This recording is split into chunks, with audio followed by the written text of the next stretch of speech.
BJP सांसद नायाब सिंह सैनी हमारे साथ मौजूद है। लगातार चुनावी दौरे कर रहे हैं। अलग अलग राज्यों में नायाब सिंह सैनी की ड्यूटी लगाई गई है।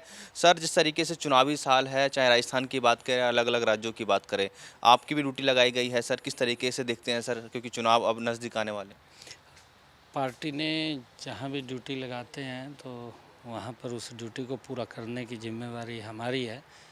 और पार्टी की तरफ से जो आदेश आया था कि अलवर ज़िला के अंदर जाना है, तो मैं रात ही वहाँ से आया हूँ और अलवर ज़िला के अंदर ही था। पिछले 1 तारीख से 3-4 दिन से लगातार कार्यकर्ताओं के बीच में और कार्यकर्ताओं से बातचीत करते हुए, क्योंकि जो कांग्रेस सरकार की भ्रष्टाचारी नीति है जिससे हम लोग बड़ा दुखी है, प्रताड़ित है।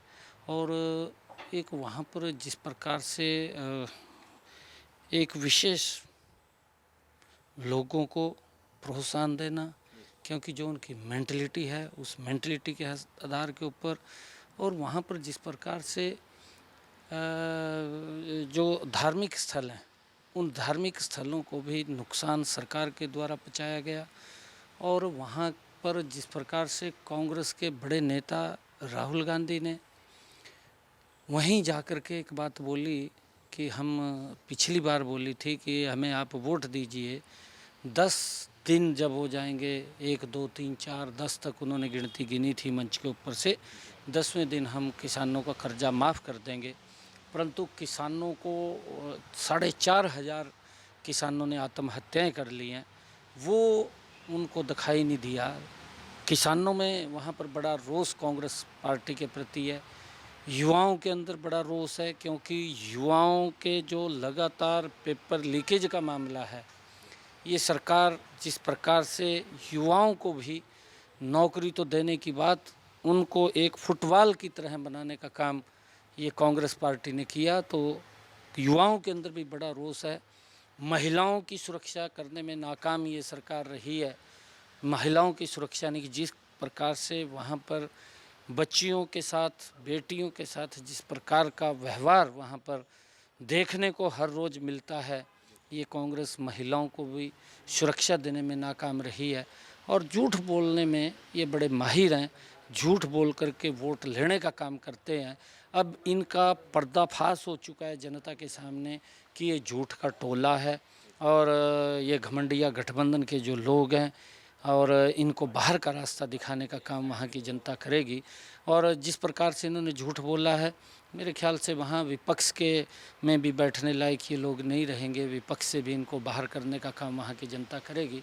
लोगों में एक सरकार के प्रति बड़ा रोष है, और वो ये भी देख रहे हैं कि नरेंद्र मोदी जी, क्योंकि वहाँ पैरेलल गवर्नमेंट चल रही है, क्योंकि नरेंद्र मोदी जी भारतीय जनता पार्टी की केंद्र में सरकार है और वहाँ राजस्थान के अंदर कांग्रेस की सरकार है।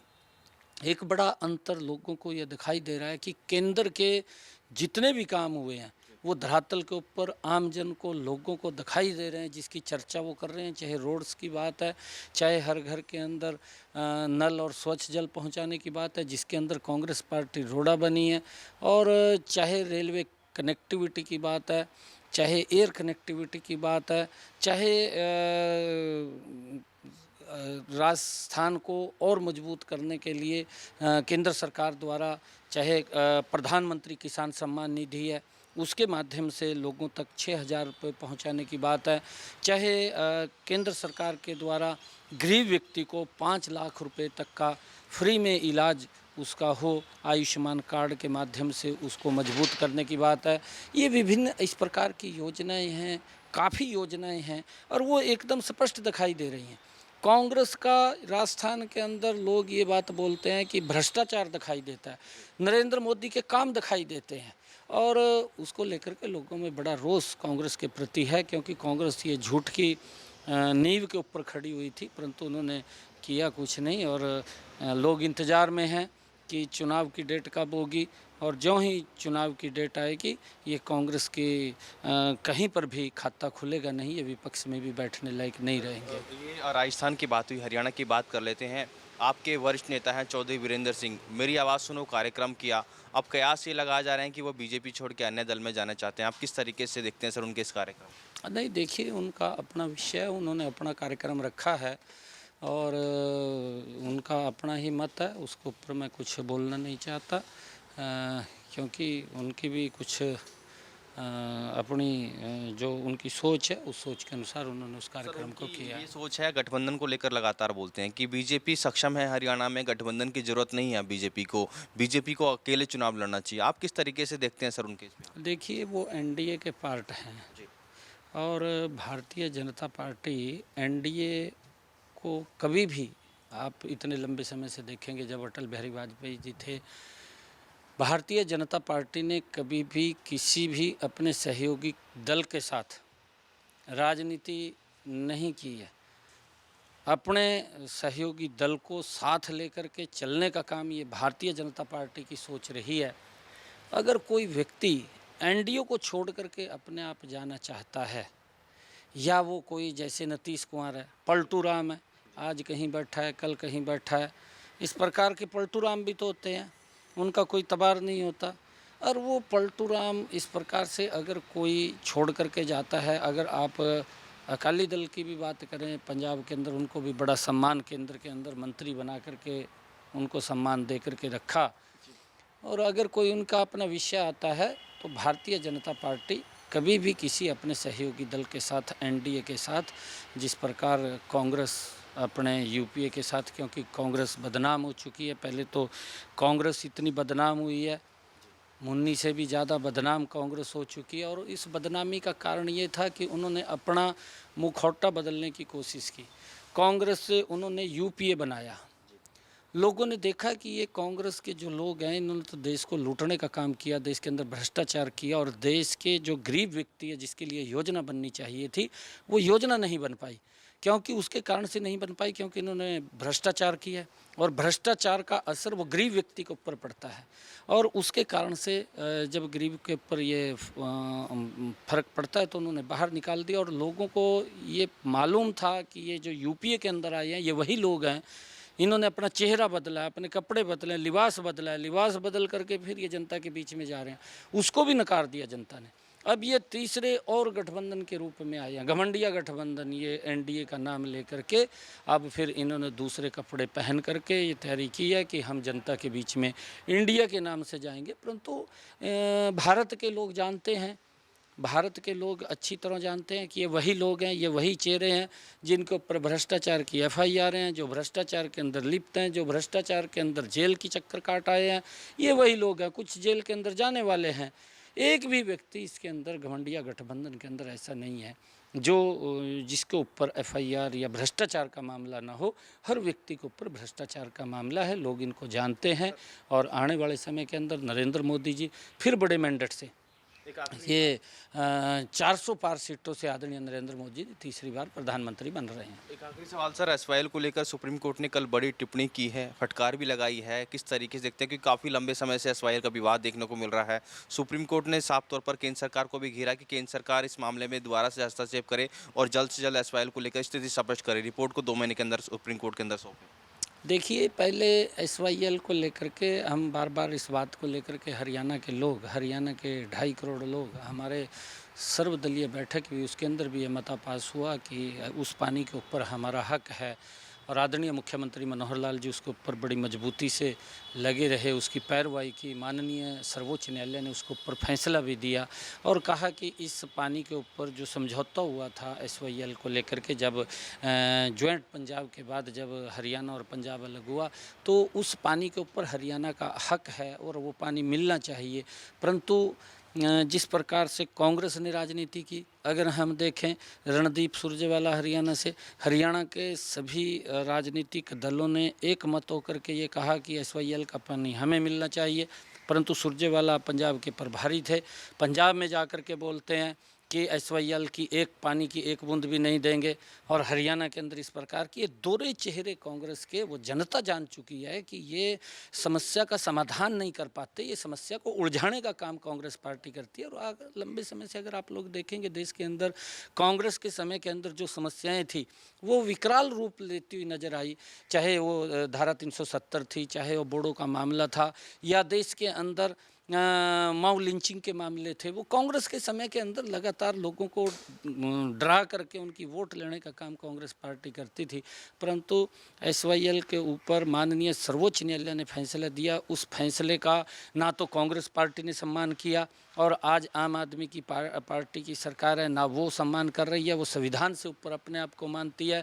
माननीय सर्वोच्च न्यायालय ने जो फैसला दिया उस फैसले को हमें मानना चाहिए और उस फैसले के अनुसार एसवाईएल की पानी जो हमारे हिस्से का है उस हिस्से को हरियाणा को देना चाहिए, जिससे हमारी हज़ारों एकड़ भूमि, लाखों एकड़ भूमि हमारी जो बिना पानी से प्यासी है और जहाँ पर अनाज नहीं होता, उस पानी के आने से हमारा किसान भी मजबूत होगा और उस भूमि को पानी भी मिलेगा।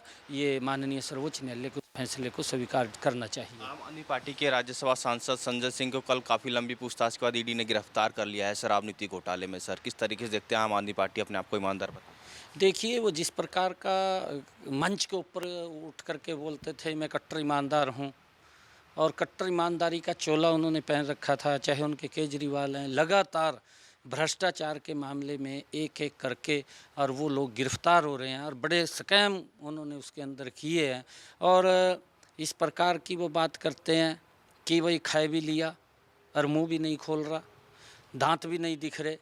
तो इस प्रकार की ये आम आदमी की ये जो केजरीवाल की सोच है कि खाए भी लो, दांत भी मत दिखाओ, इस प्रकार का ये क्योंकि भ्रष्टाचार किया है तो भ्रष्टाचार किया तथ्यों के आधार के ऊपर, क्योंकि इतना बड़ा गली गली के अंदर ठेका खुला है, एक एक व्यक्ति को दिल्ली के ये मालूम है कि ये भ्रष्टाचार में पैसा जा रहा है।